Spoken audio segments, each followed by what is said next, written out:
गाय चोर। चंदनपुर में जमींदार सुंदर सिंह का गायों का बहुत बड़ा तबेला था। वे अपनी गायों का बहुत ध्यान रखते थे। उनके पास एक से एक अच्छी नस्ल की गायें थी। उनकी गायें पूरे इलाके में सबसे ज्यादा दूध दिया करती थी और दिखने में सबसे सुंदर भी थी। उस पूरे इलाके में सुंदर सिंह के पास जो गायें थी वो किसी के पास नहीं थी।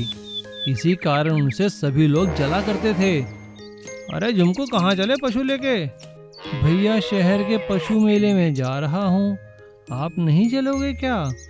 अरे सोचा तो मैंने भी था, लेकिन क्या फायदा, इनाम तो सुंदर सिंह की गायों को ही मिलेगा।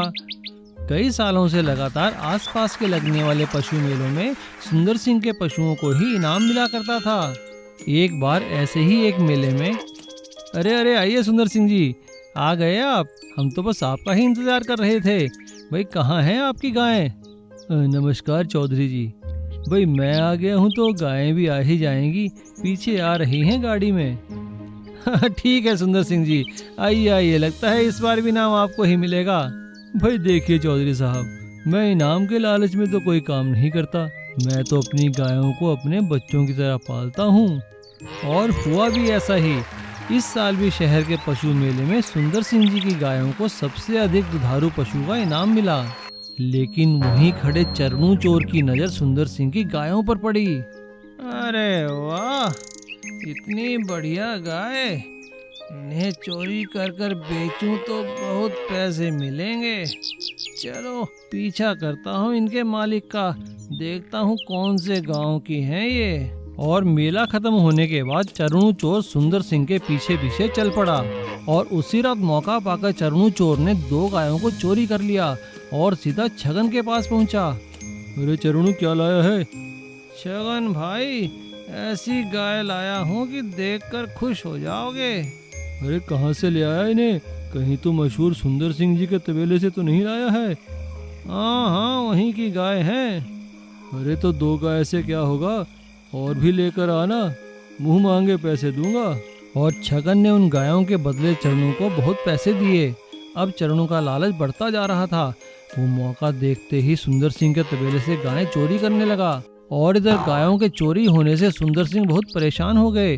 उन्होंने पुलिस में जाकर रिपोर्ट लिखाई और पुलिस अफसर से कहा, इंस्पेक्टर साहब, मैं कुछ नहीं सुनना चाहता, मुझे तो मेरी बस गाय वापस चाहिए। बार बार पुलिस के नाकाम रहने पर ही सुंदर सिंह जी को एक आइडिया आया और वो मशीनी गाय के अंदर बैठकर तबेले के बीचों बीच चोर का इंतजार करने लगे।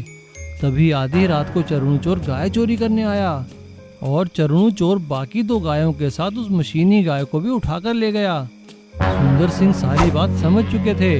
उन्होंने पुलिस को फोन करके छगन के ठिकाने का पता बताया और पुलिस ने आकर चरणू और छगन सिंह को पकड़ लिया। और इस तरह सुंदर सिंह की समझदारी से गाय चोर पकड़ा गया। लकड़ी की काठी। मुकेश एक बहुत ही ईमानदार बढ़ई था। उसके 3 बच्चे थे, सोना, गुड्डू और चिक्की। तीनों बच्चे खेलने के लिए हमेशा घर के आंगन में शोर किया करते थे। तब मुकेश उन्हें कहता, जाओ बाहर जाकर खेलो। पर बाहर कहाँ जाएं पिताजी, माँ ने मना किया है। आप इन्हें बाहर क्यों भेजने के लिए कहते हैं? आप जानते नहीं महामारी फैली हुई है, घर में ही खेलेंगे तो अच्छा रहेगा। ठीक है, लेकिन इनसे कहो कि शोर कम करें। चलो बच्चों, शोर करना बंद करो, चलो बैठकर पढ़ाई करो। तीनों बच्चे जब भी खेलते आंगन में झगड़ा हो जाता। तुझे कहा था ना पहले मेरी बारी है। दीदी, तुम हमेशा ऐसा करती हो, आज मेरी बारी पहले है। तुम दोनों ऐसा करते हो, मैं छोटा हूँ इसलिए मेरी बारी कभी पहले नहीं आती। तीनों का झगड़ा देखकर मुकेश बहुत परेशान था। हे भगवान, ये बच्चे कब सुधरेंगे? पिताजी, मुझे कुछ खिलौने चाहिए। हाँ बेटा, मैं ला दूंगा। मगर कब? आप हमेशा कहते हैं लेकिन लाते नहीं। मुकेश अपने बच्चों का दिल बहलाने के लिए बची हुई पुरानी लकड़ी से एक लकड़ी की काठी बनाता है और उसके ऊपर एक घोड़ा बना देता है, जिसे देखकर बच्चे बहुत खुश हो जाते हैं।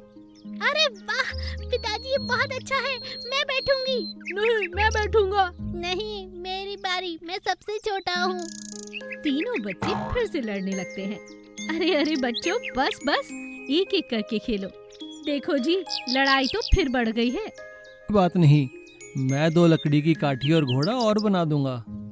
मुकेश और उसकी पत्नी जोर जोर से हंसने लगते हैं और बच्चों के पास जब तीनों के पास अपनी अपनी काठी हो जाती है तो तीनों मजे से खेलते हैं और उसी पर बैठकर अपना अभ्यास स्कूल का याद भी करते हैं। पिताजी, ये काठी मुझे बहुत पसंद है। मन करता है इस पर बैठकर ही सारे अभ्यास याद कर लूं। स्कूल की कविताएं भी मुझे इस पर बैठकर ही याद होती हैं। अजी सुनते हो, ये आस पड़ोस की जितनी भी औरतें हैं ना, सभी तुम्हारी काठी की बहुत तारीफ कर रही थी। कह रही थी तुम्हारे बच्चे इतने आराम से खेलते हैं, शोर शराबे की तो आजकल आवाज ही नहीं आती। मैं कह रही थी अगर आपके पास कभी समय हो तो शीला और मंजू के बच्चों के लिए भी अच्छी सी लकड़ी की काठी बना दो। बच्चे उस पर खेलकर बहुत खुश रहते हैं। और जानते हो, स्कूल का सबक याद करना तो जैसे उंगलियों का खेल हो गया है। बैठे बैठे हिलते रहते हैं और सबक याद कर लेते हैं। मैं तो कहती हूँ आज तक का ये तुमने सबसे अच्छा काम किया है। अरे इसमें कौन सी खास बात है, बच्चे तो सभी के एक समान होते हैं। मैं बना दूंगा सबके लिए लकड़ी की काठी का घोड़ा। और इसी तरह अब मुकेश बढ़ई को लोग काठी वाला के नाम से जानने लगे और वो कई तरह की काठियाँ बनाकर बाजार में बेचने लगा और हर किसी बच्चे के चेहरे पर एक मीठी सी मुस्कान आ गई। मैं तोता हरे रंग का। मिट्ठू नाम का तोता एक बड़े से विशाल पेड़ के ऊपर रहा करता था। मिट्ठू तोते की चोंच लाल रंग की थी और वो हरे रंग का था। वो इतना खूबसूरत था कि हर कोई जो उसे मिलता उसकी खूबसूरती की तारीफ करता। जिस पेड़ पर मिट्ठू रहता था उसकी पत्तियां भी हरे रंग की थी। एक दिन एक मोर ने मिट्ठू तोते से कहा, कैसे हो मिट्ठू तोते? मैं ठीक हूँ, तुम बहुत प्यारे लग रहे हो। तुम भी देखो, तुम्हारा रंग कितना खिल गया है। अब तुम बड़े हो गए हो ना? सच?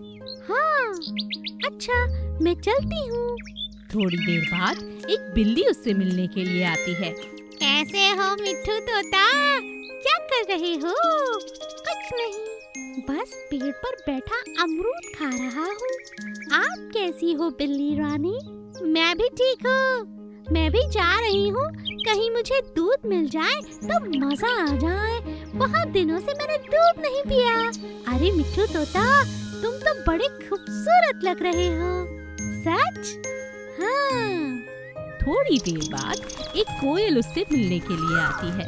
अरे मिट्ठू तोता, तुम कितने खूबसूरत लग रहे हो। भगवान ने तुम्हें कितना प्यारा रंग दिया है और तुम इतनी प्यारी मीठी मीठी बातें भी करते हो। मुझे देखो, मैं सुंदर गाना गाती हूँ, मगर मेरा शरीर पूरा का पूरा काला है। कोई मुझे पसंद नहीं करता, सब मेरी आवाज को ही पसंद करते हैं। मिट्ठू तोता और कोयल की अच्छी दोस्ती थी। मिट्ठू तोता उदास बैठा हुआ था, इसीलिए कोयल ने पूछा, अरे अरे, तुम उदास क्यों बैठे हो? बात क्या है? मिट्ठू बताओ मुझे। मैं इतना खूबसूरत हूँ तो मैं खुद को देख क्यों नहीं सकता? सब कहते हैं मेरा रंग बहुत प्यारा है, लेकिन मैंने तो खुद को कभी देखा ही नहीं। ऐसी बात है तो चलो मेरे साथ। कोयल उसे तालाब के पास ले जाती है और कहती है, अब ध्यान से इस कमल की पत्ती पर बैठ जाओ और ध्यान से इस तालाब के बीच में देखो। पानी के अंदर तुम्हें अपनी शक्ल नजर आएगी।